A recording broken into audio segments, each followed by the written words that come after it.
All right, let's move on to the 2-2 Cincinnati Bengals going up to play the 2-2 Baltimore Ravens on Sunday Night Football. This is going to be an absolutely great matchup. And I mean, right off the bat, I'm going to say it. I mean, I think the Cincinnati Bengals are going to absolutely trounce the Baltimore Ravens. Like, I think that Baltimore Ravens defense, it's 4 weeks in, and it's getting worse by the day. And the only reason why the Buffalo Bills last week didn't score more points is because they're playing through a monsoon with the remnants of Hurricane Ian coming up the eastern seaboard. So, like, that defense for the Ravens, and I don't understand how a John Harbaugh Ravens defense is this bad. There was actually a clip of, who was it, Marcus Peters and John Harbaugh going back and forth in regards Yep. to on the sideline. Mark Andrews wasn't happy either. There's a lot of dysfunction there with that team, which I didn't expect at all. Couple that with the fact that the Cincinnati Bengals seems to be like they're gelling into form as well.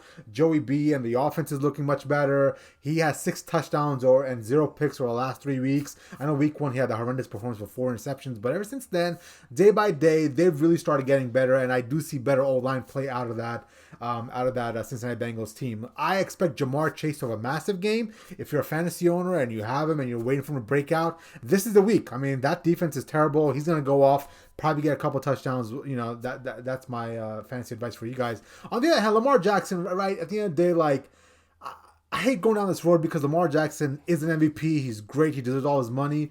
But for some reason, I don't know why, but every, like, fourth quarter, every, like, fifth, sixth quarter, he for some reason has a stinker of a quarter. Like, he just goes back to reverting back into like a high school quarterback, and I don't know what it is, but like every so often he'll just revert back to being a complete trash of a quarterback, and he makes all kinds of mistakes. I don't know how to put it more eloquently, but you know, as great as he is, he's got to work on being more consistent all the way through a game. The pick that he threw late in that game was Oh God, absolutely that was a outrageous. Because floating, dying well, quail. it's not even that. The situation, he's got to understand. If he throws that pick right there in the end zone, that ball is coming to the 20-yard line. But if that ball is incomplete and you get a turnover on downs and Buffalo Bills get the ball back at the 2-yard line. So like that right there, 2 and 20-yard line could be a difference between Buffalo Bills being aggressive or being content with going to overtime. You feel me? So there's a lot that he's going to understand on the situational part of the game, and I know he's a great player, but I just can't shake the fact that every so often he just looks horrible.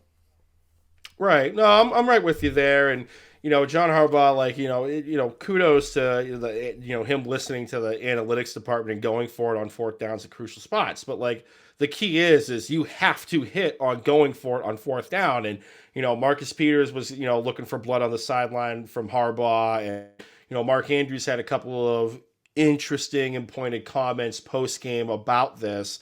But the fact of the matter is you need to understand the situation, and Lamar forced the ball where he really shouldn't have, where Poyer comes up with it, and it wasn't even like that ball had a lot of zip. That thing was just a floater that had no life to it, in my opinion, in the corner of the end zone.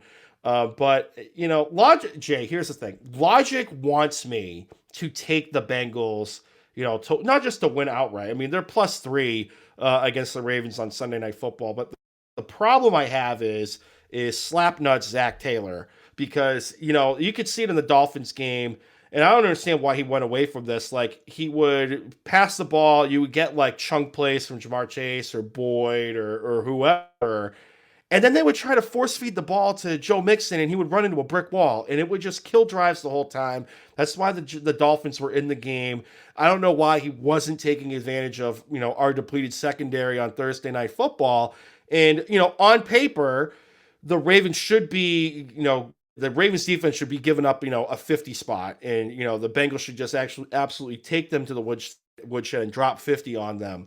But I have a hard time with Slapnuts Taylor.